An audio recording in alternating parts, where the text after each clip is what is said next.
Hello, everybody. Welcome back to another episode of Janine Between the Lines. Literature and lifestyle for leisure. Still working with the, that fade was not as fadey as I wanted it to be. I'm like 2 feet away from the freaking soundboard and still working on the setup, but anyways, welcome back to another episode. Flashback to season 2, episode 2. What a, not a flop, but something is going on with my streaming service. Anchor, please help me out. Support, please help me out. I don't know what's going on.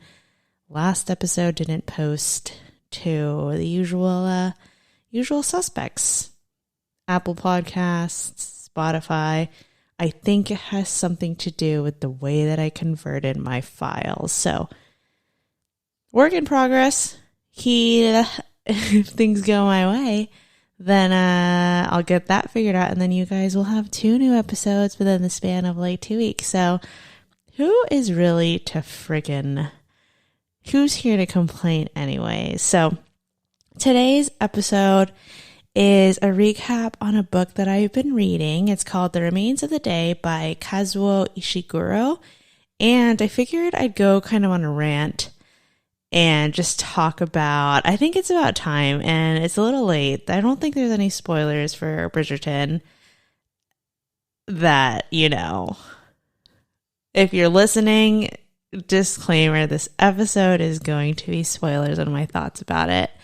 And, yeah, I just kind of wanted to talk about the book that I've been reading and do another little reader's roundup for The Remains of the Day and kind of discuss my thoughts on this season of Bridgerton. So if you are down to clown and listen to this freaking episode, keep on listening. Thank you guys so much for tuning in. And as usual, like, review, rate, share this podcast.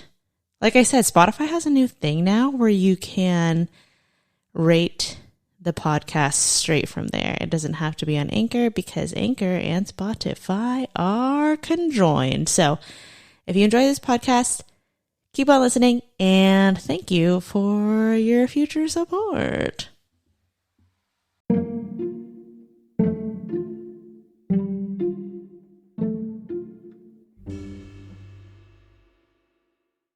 So, The Remains of the Day. First impression. I picked this book up I was on vacation.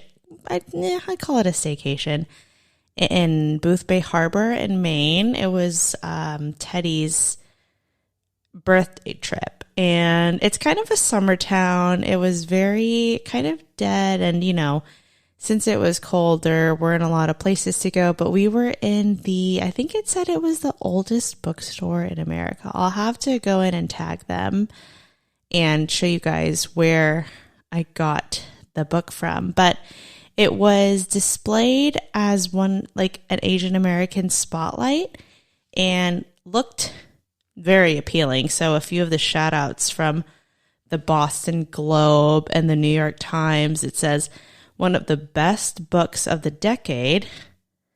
This got a Nobel Prize in literature, and New York Times book review said, a virtuoso performance put on with dazzling daring and aplomb. Brilliant, a story both beautiful and cruel. And my favorite one, too, in Newsweek, it said brilliant and quietly devastating. So I was super excited to pick this one up. I'm just going to start and say, rating-wise, I'd give it... I've word around the block because I'm a tough critic these days. But if I were to officially give it the Janine stamp, I'd stamp it with a 7 out of 10. 7 out of 10, which isn't terrible.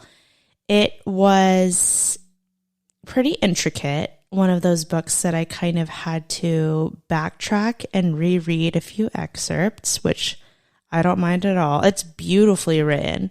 He's very concise. And I guess before I should go into that, I should kind of tell you what it's about. But pretty much The Remains of the Day, it follows an English butler who has served about 3 decades in a very real home called Darlington Hall. And the owner of the home, he considers him a great gentleman. And this takes place during the 1920s, 1930s, World War I, getting into World War II type of setting.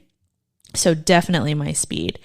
And then the synopsis in the back, it says, but lurking in his memory are doubts about the true nature of Lord Darlington's greatness and graver doubts about his own faith in the man that he served. So it kind of recounts his experiences while also kind of leading into a story about a character named Miss Kenton and their history and how that relationship kind of developed and where it brought them to now, 30 years later. So it was good. I expected a lot more from the shout outs from the book reviewers, and I would have liked a little bit more development into the relationship between him and Miss Kenton. I think what I've been craving is a great romantic book. I told Teddy downstairs, I was like, I just need to read, I guess. No, I don't know. I'm in the mood. I want to read a really good heart-wrenching romance. Maybe like a little smutty. So someone give me recommendations for a good like smutty, not filthy, but like, I don't know, like dark, kind of put my head on my pillow and just look to the skies like, fan my face kind of book. That's what I am looking for next. The last few books that I've read have not I don't know. I feel like a part of my book brain needs to be tickled and it's not being tickled correctly. So regardless of that rating, yeah, I'd give it like a 6.5 out of 10. Regardless of that, there are some great excerpts in here that I kind of wanted to shout out and talk about. So, pardon my shuffling. One of them is in the prologue, and I highlighted it. It says, now naturally, like many of us, I have a reluctance to change too much of the old ways. But there is no virtue at all in clinging as some do to tradition merely for its own sake. And I agree with that. I relate to that in terms of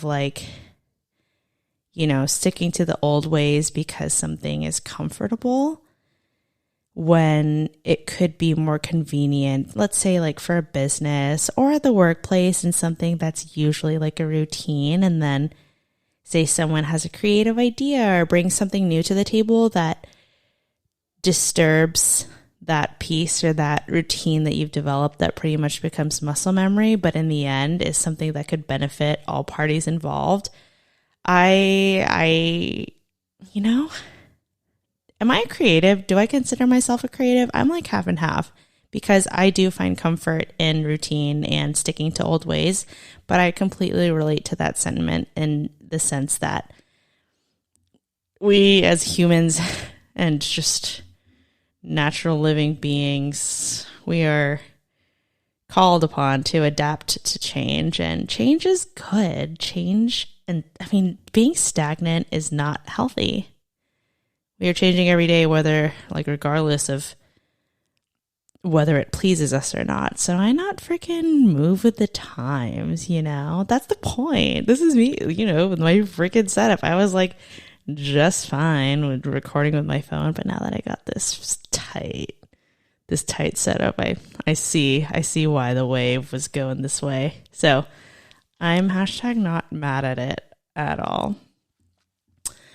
I thought this was with the I thought this one was interesting too. So again, this setting, it's in the character of someone in the 1920s and 1930s, and I was really interested because I feel like this relates to our current generation, or at least my current generation. I'm like on the late end of millennials, if I do believe. Someone correct me. I was born in 1995.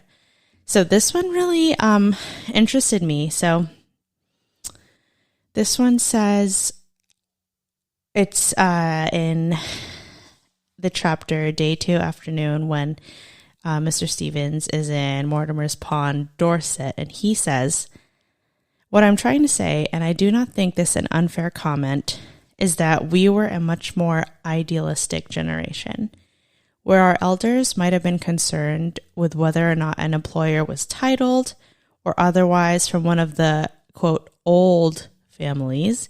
We tended to concern ourselves much more with the moral status of an employer. I do not mean by this that we were preoccupied with our employer's private behavior.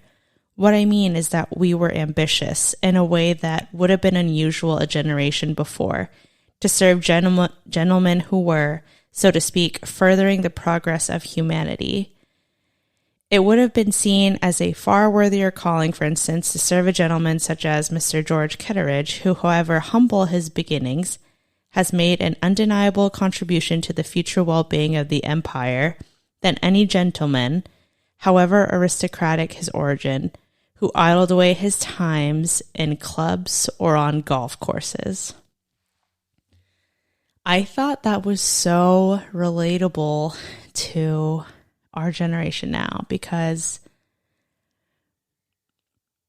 I'm growing up and I'm seeing the importance of presentation and reputation and service and general,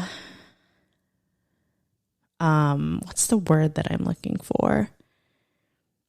Like when it comes to government officials and elections and, you know, having like reliability and believability of people in higher positions that we can trust, I think the influx of social media and the ability to, you know, be able to research and be more in tune with someone's accomplishments kind of outside of their, not their civic duty, but their profession, I would say, especially for a politician. We have much more access and information regarding, you know, it's great and it's not so great, but we're able to focus and make conscious decisions on who we want making decisions for us based on the moral stature of a person rather than how rich someone is and how high up on the totem pole that a person is. And I feel like that is a generational difference from the past versus now. Because granted, you know, someone with a lot of money and someone who comes from a family and has been like kind of immersed in situations and, you know, how am I trying to say this? Somebody that comes, like, say, from an aristocratic family definitely has more privileges than someone who struggled and had to work their way to the top. And some would say, I'd say past generation men and women may or may not have gravitated towards someone of higher financial standing, knowing that they had the means to make changes with that financial status. However, on the flip side, our generation now, it has more to do with, is this person a good person? And is this person dedicated to bettering our planet and our humanity and the generations that are following after us? And I think it's a lot more focused on that rather than anything else, which is interesting because, you know, that's more than 100 years in the past, and it's just a testament to the recycling of not only trends, but mindsets. And it's kind of comforting to me because, you know, I do consider myself an old soul, and the fact that I'm kind of felt that, I freaking felt that, you know, I kind of dig that. It's kind of nice to me. And kind of the final sentiment, is that the word that I'm looking for? Let me see. The final one that I thought was pretty interesting, if I could find the page. I didn't have my highlighter at the time. Oh, this is a good one, and it's kind of hot. I could get into a hot debate about this. So, just to give a backstory, Lord Darlington, who owned Darlington Hall, which was the large, wealthy estate that Mr. Stevens kind of governed as the kind of the head English butler, Lord Darlington was having a meeting with these very higher up European officials, and that would happen kind of regularly, you know. And one of the officials called Mr. Stevens, the butler, in and was asking him a various amount of questions. So I'll read a few to you. He says, "My good man, I have a question for you. We need your help on a certain matter we've been debating. Tell me, do you suppose the debt situation regarding America is a significant factor in the present low levels of trade? Or do you suppose this is a red herring and that the abandonment of the gold standard is at the root of the matter?" He says, "I was naturally a little surprised by this, but then quickly saw the situation for what it was. That is to say, it was clearly expected that I be baffled by the question. Indeed, in the moment or so that it took for me to perceive this and compose a suitable response, I may even have given the outward impression of struggling with the question, for I saw all the gentlemen in the room exchange mirthful smiles. 'I'm very sorry, sir,' I said, 'but I am unable to be of assistance on this matter.' I was by this point well on top of the situation, but the gentleman went on laughing covertly. Then Mr. Spencer said, 'Then perhaps you will help us on another matter. Would you say that the currency problem in Europe would be made better or worse if there were to be an arms agreement between the French and the Bolsheviks?' And basically, Mr. Stevens kept apologizing, saying, 'I'm sorry, sir. I'm unable to be of assistance on this matter.' And Mr. Spencer quite like comically and spitefully was like, 'Oh man, like you can't help us with this matter? My goodness.' And then finally, he kind of, you know, was asking about questions regarding like nationalistic fringe, domestic parties, obviously things that were out of, you know, Mr. Stevens' like pocket of expertise.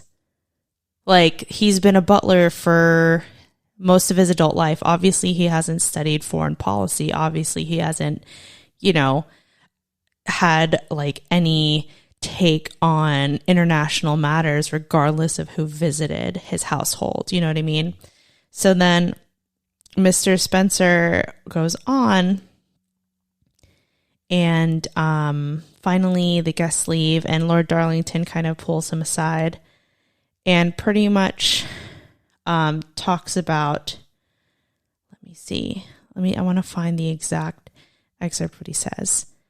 Oh, here it is. So after Mr. Spencer kind of keeps going on and asking him about these questions that obviously aren't in Mr. Stevens' wheelhouse, he says, you know, the whole crowd is laughing at his responses, saying, "I'm so sorry, sir.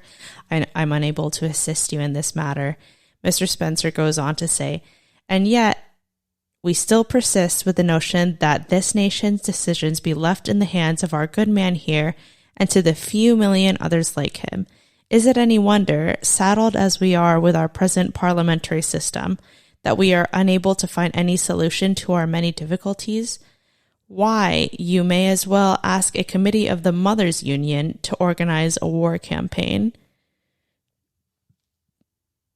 And then there was open, hearty laughter at this remark. So basically he's saying, why would a mere peasant who has no experience in world trade or the matters of the world have any say in how things are governed for their country? That's the vibes. That's the mocking vibes that they're giving right now. And Lord Darlington, after kind of all of those, all of those encounters, he pretty much tells the butler, Mr. Stevens, he says, it was really quite dreadful, but you see, Stevens, Mr. Spencer had a point to prove to Sir Leonard. In fact, if it is any consolation, you did assist in demonstrating a very important part. Sir Leonard has been talking a lot of that old-fashioned nonsense about the will of the people being the wisest arbitrator and so on. Would you believe it? And then he talks about England and he says, we're really so slow in this country to recognize when a thing's outmoded. Other great nations know full well to meet the challenges of each new age means discarding the old, sometimes well-loved methods. Not so here in Britain. There's still so many talking like Sir Leonard last night. That's why Mr. Spencer felt the need to demonstrate the point. And I tell you, Stevens, if the likes of Sir Leonard are made to wake up and think a little, then you can take it from me your ordeal last night was not in vain. And he says, indeed, sir. And then the last part that really hit, he said, we're always the last, Stevens, always the last to be clinging on to outmoded systems, but sooner or later we'll need to face up to the facts. Democracy is something for a bygone era. The world's far too complicated a place right now for universal suffrage and such like, for endless members of parliament debating things to a standstill. All fine a few years ago, perhaps, but in today's world, what was it Mr. Spencer said last night? He put it rather well. And basically, I got that mixed up. That part didn't hit, but it hit in the sense like offensive hit, like an actual hit to Mr. Stevens. And rationale like this was the center of Mr. Stevens' turmoil, because the whole point of the book is he looked up to this man, Lord Darlington, for the majority. He served him for all of his life, pretty much. And on recounting these memories and on, going on this reflective drive and thinking about his decisions to serve him for so long, it begged the question in his mind, like, dang, am I serving a great man who of great stature, who is a great person and cares for his world and his country and makes great decisions? Or have I just been blind and loyal and not privy and, hidden by the fact that he is my employer, and regardless of what he did, I serve him out of loyalty and out of respect and out of his one of the big things that he debates is the value of dignity as well. And did he just serve this man out of being a dignified and loyal butler? And yeah, it's another kind of heated debate, because I hate that he was made an example in that way. Like, just because you think, freaking Mr. Spencer, just because you think that you have a certain circle of higher up kind of peers and individuals, that doesn't mean that you know how the rest of the world needs to freaking work. That doesn't freaking mean that you know what's best for those people that aren't in the freaking middle class, upper middle class, lower middle class. That's the problem. You have to have people in diverse situations give their outlooks and give their opinions and give them the right to take part in those decisions to make the world a better freaking place. Right? That's the point of democracy. And that's why in some of the excerpts, I guess I'll be a spoiler for all, but basically Lord Darlington, in a way, he is somewhat brainwashed as well. And he was manipulated by Hitler and he was bamboozled pretty much into supporting the Nazi cause. And it was pretty devastating, especially for Miss Kenton, the woman in the book that they talk about, and also for Mr. Stevens too, who had this great vision of his Lord Darlington, but reflecting on his own beliefs, and what he thought was right was definitely not in the right kind of realm as he thought it was when he was younger back then, and supporting him all the way. But isn't that messed up? Like, he was really just in there ridiculed to set an example, saying that lesser people of the world shouldn't have a say in how the world is governed. I thought that was trash. Mr. Spencer's trash. Yeah, so like I said, a lot of great kind of topics that were brought up in this book, and it was a pleasant read. I think I took about a little more than 2 weeks to finish it. It was kind of my book that I brought to work, and definitely there were some slower parts in it. It was a little bit of a trek, but definitely fruitful. It wasn't one that I'd be like, hey, I need to come up with a name of like my stamp of approval where I would recommend it to everybody. It's not there, but it's good. And if you like that era, if you like that, kind of political, reflective, what's the word that I'm looking for? Kind of somewhat of a memoir, then I think that you would really enjoy it.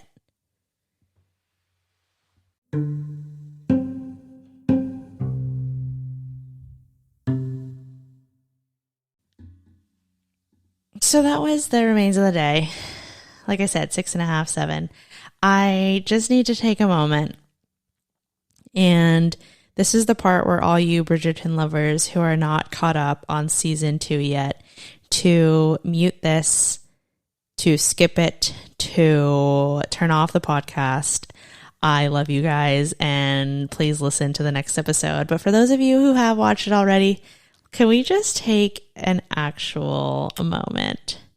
So I obviously, if you couldn't tell, am a lover of the show.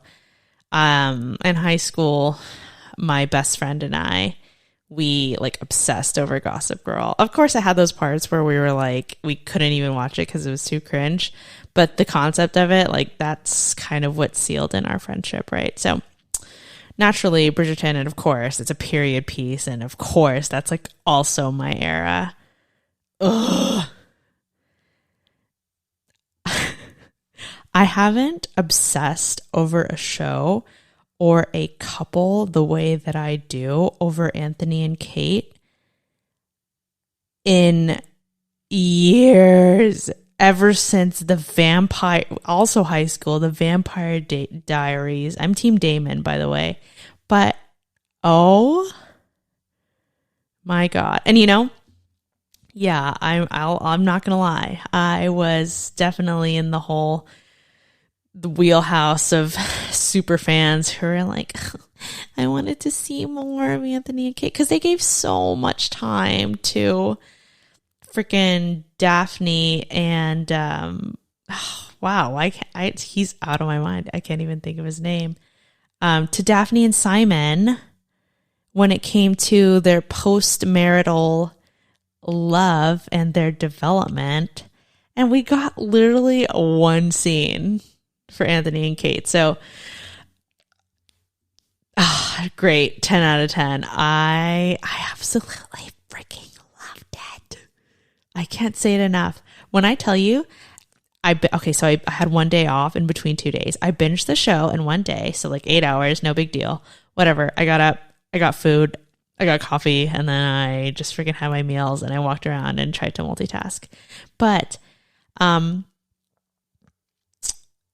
it was adorable. I have a thing for dark featured men. I think I've said that on several podcasts. And Anthony, Jonathan Bailey is the perfect surly kind of like, he fits the role so freaking well. And now that he has those freaking lamb chops off of his sideburns, he's the perfect man. He has hair in all the right places and he's like so cut.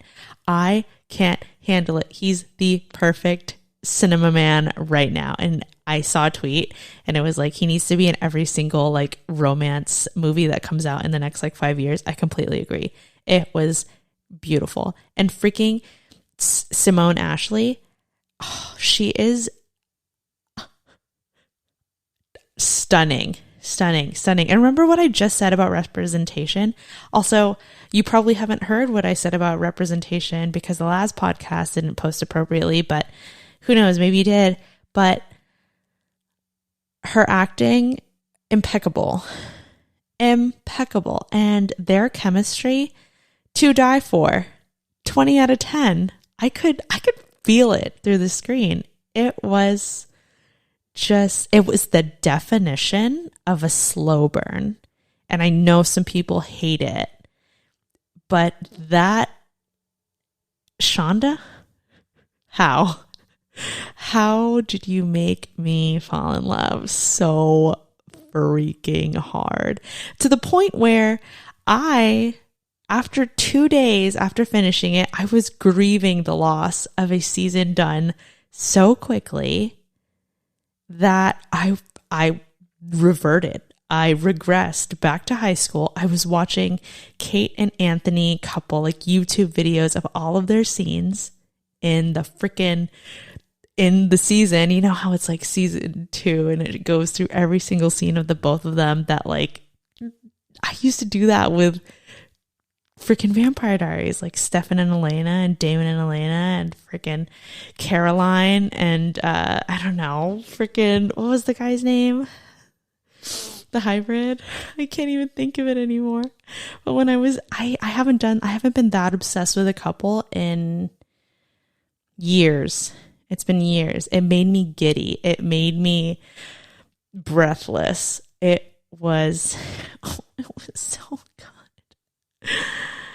And you know, I'm on this, not edge, but I'm on this like kind of thing right now where, you know, I wasn't addicted to any shows as of late. I was kind of just waiting for all my like regulars to come back. So Bridgerton came back.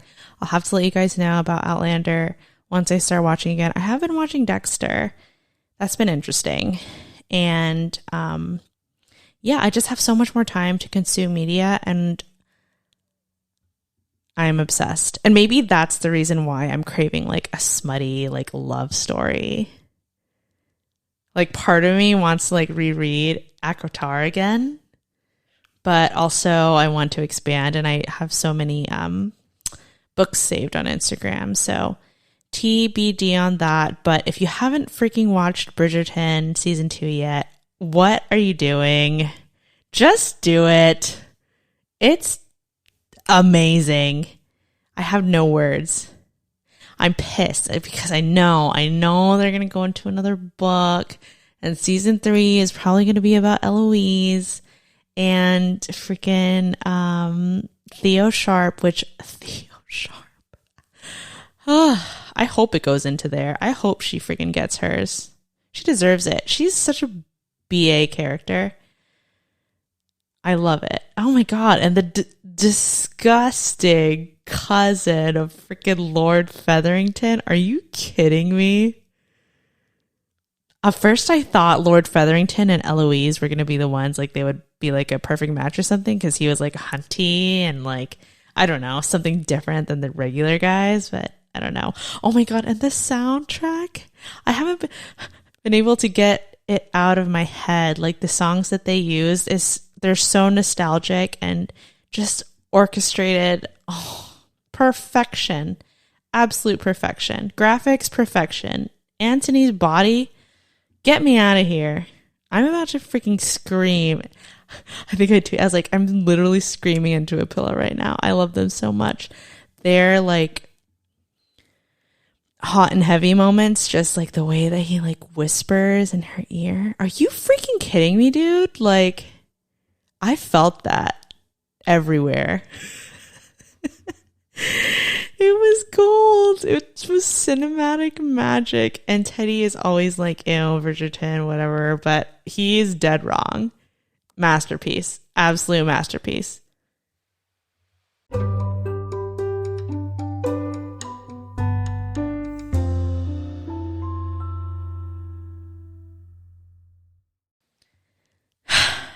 So that's pretty much all I have to say. Little quick episode, just a quick little roundup, readers roundup, Bridgerton roundup. Quick little announcement though, on the start of, my 2022, like get back into it and get this new equipment and get it all started. Teddy, my boyfriend, and I and our friend Henry have created somewhat of a spin-off, if some should say. We got such great feedback on the last OTT that I posted with Teddy, and Teddy has actually given in, and he is like a caster at heart. Like, he's a celebrity at heart, but he just needed, he needed a little push. So I'm so happy to announce that Teddy and Henry and I have started a new podcast. Let's call it the Janine Between the Beans spinoff, because these are pretty much lifestyle like OTTs, like with my BFFs, but every single episode. It's called Memory Lane Morning Show, and you guys should follow and like and subscribe. We have one episode posted. It's at Memory Lane Morning Show on Instagram and on Anchor, and Memory Lane Morning Show on Spotify, Amazon Music and Audible, and Apple Podcasts and Google Podcasts. Apple Podcasts actually pending, so wait a few days, but it'll be there in a few days. Where we just talk about all the shiz that we freaking want to talk about. We'll be posting every other Monday, starting this Monday, so there's a pilot episode up, and you guys are really going to enjoy the conversation and banter there. I keep telling people that my podcasts that get the most views are usually the ones that are like with my friends and talking about regular stuff.